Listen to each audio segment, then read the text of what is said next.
Guys, ഇന്ന് നമ്മൾ സംസാരിക്കാനായിട്ട് പോകുന്നത് നമുക്ക് എങ്ങനെ നല്ല സുഹൃത്തുക്കളെ തിരഞ്ഞെടുക്കാം, അതേപോലെ തന്നെ എങ്ങനെ നമുക്ക് ഫേക്ക് ഫ്രണ്ട്സിനെ നമ്മുടെ അടുത്തു നിന്ന് അവോയ്ഡ് ചെയ്ത് നിർത്താം എന്നാണ് ഇന്നത്തെ വീഡിയോയിൽ നമ്മൾ സംസാരിക്കാനായിട്ട് പോകുന്നത്. So once again, welcome back to another video episode of whitedevilvlogs, the king of vloggers. Guys, ആദ്യം തന്നെ ഞാൻ ഒരു കാര്യം പറഞ്ഞോട്ടെ. ഇന്ന് നമ്മുടെ ഹരിത ചേച്ചിയുടെ ബർത്ത്ഡേ ആണ്. ഹരിത ചേച്ചിയെ എൻ്റെ സബ്സ്ക്രൈബേഴ്സ് ആയിട്ടുള്ള ഒട്ടുമിക്ക ആൾക്കാർക്കും അറിയായിരിക്കും. നമ്മുടെ കമൻറ്റ് ബോക്സിൽ എല്ലാ വീഡിയോയ്ക്കാണെങ്കിലും കമൻറ്റ് ഇടുന്ന ഒരു വ്യക്തിയാണ് ഹരിത ചേച്ചി. അപ്പം ഹരിത ചേച്ചിയുടെ ബർത്ത്ഡേ ആണ്. ഹരിത ചേച്ചി ഹാപ്പി ബർത്ത്ഡേ ടു യു. ഇതുപോലെ തന്നെ നിങ്ങൾക്ക് ഹരിത ചേച്ചിക്ക് 100 വർഷം മുമ്പോട്ട് ജീവിക്കാനായിട്ടുള്ളൊരു ആശംസകളും ഞാൻ നേരുന്നു. ഇത്രയൊക്കെ പറഞ്ഞുകൊണ്ട് നമ്മുടെ വീഡിയോ നമുക്ക് സ്റ്റാർട്ട് ചെയ്തേക്കാം. ഗൈസ്, നമുക്ക് ഫേക്ക് ഫ്രണ്ട്സിനെ കണ്ടുപിടിക്കുന്നത് എങ്ങനെയാണെന്ന് ഉള്ള ട്രിക്കിലേക്ക് നമുക്ക് വരാം. ഫേക്ക് ഫ്രണ്ട്സിനെ കണ്ടുപിടിച്ച് കഴിഞ്ഞാൽ നിങ്ങൾക്ക് അതിന് നേരെ ഓപ്പോസിറ്റ് ആയിട്ടായിരിക്കും നിങ്ങളുടെ നല്ല ഫ്രണ്ട്സ് നിങ്ങളുടെ അടുത്തേക്ക് വരുന്നത്. അപ്പം ഈ ഒരു വീഡിയോ ചെയ്യാനായിട്ട് പ്രചോദനമായ ഒരു കാര്യമുണ്ട്. അത് ഇപ്പം നിങ്ങൾക്ക് ഇവിടെ കാണാം. ഞാൻ സ്ക്രീൻഷോട്ടായിട്ട് നിങ്ങളെ കാണിച്ചിട്ടുണ്ട്. അപ്പം എന്തായാലും നമുക്ക് സമയം കളയണ്ട, നമുക്ക് സംസാരത്തിലേക്ക് വരാം. ആദ്യം തന്നെ ഞാൻ പറയട്ടെ, നമുക്ക് നമ്മുടെ ഫേക്ക് ഫ്രണ്ട്സിനെ കണ്ടുപിടിക്കാനായിട്ട് വളരെ എളുപ്പമാണ്. നമ്മളായിരിക്കും ഡെയിലി അവരെ അങ്ങോട്ട് വിളിക്കുന്നത്, അല്ലാതെ അവർ നമ്മളെ വിളിക്കത്തില്ല. നമ്മളെ എന്തെങ്കിലും ആവശ്യം ഉണ്ടെങ്കിൽ മാത്രമേ അവർ വിളിക്കത്തുള്ളൂ. എന്തെങ്കിലും ആവശ്യം, അതായത് അടിയോ പിടിയോ വഴക്കോ എന്ത് കാര്യത്തിനും. പിന്നെ അതേപോലെ തന്നെ അവരുടെ ആവശ്യത്തിന് വേണ്ടിയിട്ട് നമ്മളെ യൂസ് ചെയ്യും. പക്ഷേ എങ്കിൽ നമുക്കൊരാവശ്യം വരുമ്പോഴത്തേക്കിന് അവർ നമ്മളെ എടുത്ത് കാണത്തില്ല. സത്യം പറയുവാണ്, നമുക്ക് എന്ത് ആവശ്യം ഉണ്ടായാലും അവർ വരത്തില്ല. അവർക്ക് എന്ത് ആവശ്യം ഉണ്ടായാലും നമ്മൾ ചെല്ലും.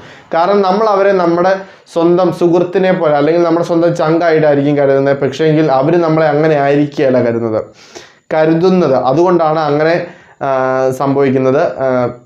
പിന്നെ അതേപോലെ തന്നെ അടുത്ത കാര്യമാണ്, നമ്മുടെ ഒരു പേഴ്സണാലിറ്റി എപ്പോഴും ഡെവലപ്പ് ചെയ്ത് നിൽക്കാനായിട്ട് ശ്രമിക്കുക. നമ്മുടെ ഫ്രണ്ട്സ് പക്ഷേങ്കിൽ അങ്ങനെ ആയിരിക്കണമെന്നില്ല. അവർ ചിലപ്പോൾ കള്ള് തരും, കഞ്ചാവ് തരും, മദ്യം, അങ്ങനെയുള്ള സംഭവങ്ങളൊക്കെ കണ്ടുകൊണ്ടേ എല്ലാം തരും. നമ്മളോട് പറയും ഇത് ഉപയോഗിക്കാൻ നല്ല രസമായിരിക്കും. പക്ഷേങ്കിൽ നമ്മൾ ഒരിക്കലും അത് ചെയ്യാൻ പാടില്ല. കാര്യം എന്താണെന്ന് വെച്ചാൽ അത് ഒരിക്കലും നല്ലൊരു സുഹൃത്തിന് ചേരുന്നൊരു പരിപാടിയല്ല. അതായത് നമുക്ക് കള്ളും കഞ്ചാവും മദ്യവും അതും ഇതും എല്ലാം തരുന്ന ഒരിക്കലും നല്ലൊരു സുഹൃത്തിന് ചേരുന്ന ഒരു സംഭവമല്ല. അതുകൊണ്ടാണ് അങ്ങനെ പറയുന്നത്. ഒരിക്കലും അങ്ങനെയുള്ള ഒരാൾക്കാരെ നിങ്ങൾക്ക് ഇപ്പം മദ്യവും കഞ്ചാവൊക്കെ നിങ്ങൾ ഉപയോഗിക്കാത്ത ഒരാളുടെ മുമ്പിലേക്ക് വെച്ച് നീട്ടുകയാണെങ്കിൽ നിങ്ങൾ ആ സ്പോട്ടിൽ തന്നെ അവിടുന്ന് സ്ഥലം വിട്ടോണം. ഇല്ലെങ്കിൽ നിങ്ങളുടെ ജീവിതത്തിൽ അതിന് വലിയൊരു വില കൊടുക്കേണ്ടി വരും. പിന്നെ അതേപോലെ തന്നെ അടുത്തൊരു കാര്യമാണ്, നമ്മൾ എന്ത് ആവശ്യം, ഇപ്പം അതായത് ആവശ്യത്തിൻ്റെ കാര്യം പറഞ്ഞല്ലോ. ഇപ്പം എന്തൊരാവശ്യം, അതായത് അവർ ചിലപ്പോൾ നമ്മളെ അടിക്കാനും പിടിക്കാനായിട്ടെല്ലാം വിളിക്കും.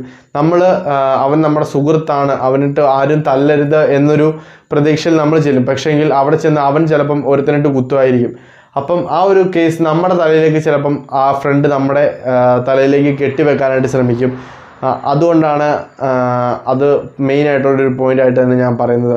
ഇത്രയൊക്കെ നിങ്ങൾ ശ്രദ്ധിച്ചു കഴിഞ്ഞാൽ ഇതിന് ഓപ്പോസിറ്റായിട്ട് ആരൊക്കെ എന്തൊക്കെ ചെയ്താലും അവർ നിങ്ങളുടെ ഫ്രണ്ട് ആയിരിക്കുന്നു. അതായത് അവർക്ക് അവരുടെ ലൈഫിൽ നിങ്ങൾക്ക് വലിയൊരു സ്ഥാനമുണ്ട്.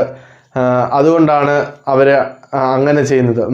അതേപോലെ തന്നെ നിങ്ങളുടെ ഫ്രണ്ട്സ് ഡെയിലി നിങ്ങളെ ഇങ്ങോട്ട് വിളിക്കും. പിന്നെ ഇടയ്ക്ക് നിങ്ങൾ അങ്ങോട്ടും വിളിച്ചോണം. ഇല്ലെങ്കിൽ അവനും ഇതുപോലെയൊക്കെ തന്നെ ചിന്തിക്കും, അവൻ നമ്മുടെ ഫ്രണ്ടല്ല എന്ന്. നിങ്ങൾ ഒരു ദിവസം ഇങ്ങോട്ട് വിളിച്ചാൽ അതിൻ്റെ പിറ്റേ ദിവസം നിങ്ങൾ അങ്ങോട്ട് വിളിച്ചിരിക്കണം. അതാണ് യഥാർത്ഥത്തിലുള്ള നല്ല ഫ്രണ്ട്സ്. ഇത്രയൊക്കെ പറഞ്ഞുകൊണ്ട് നമ്മുടെ വീഡിയോ ഇവിടെ വൈൻഡപ്പ് ചെയ്യുകയാണ്. പിന്നെ വീഡിയോയ്ക്ക് അത് ചെറിയ പ്രശ്നങ്ങളുണ്ട്.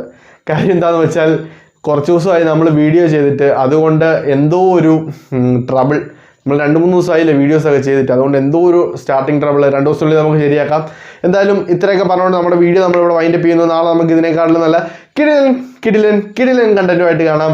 അതുവരേക്കും it's me Ansil Pishaji from whitedevilvlogs signing off with peace. Guys, sorry, ഇന്ന് ഞാൻ ആ ഒരു കാര്യം പറയാനായിട്ട് മറന്നുപോയി. ചാനൽ സബ്സ്ക്രൈബ് ചെയ്യുക, തൊട്ടടുത്ത് വരുന്ന ബെല്ലൈക്കൺ അമർത്തുക. പിന്നെ വീഡിയോ ഇഷ്ടപ്പെട്ടാൽ ലൈക്ക് ചെയ്യുക, വീഡിയോ ഇഷ്ടപ്പെട്ടില്ല ഡിസ്ലൈക്ക് ചെയ്യുക.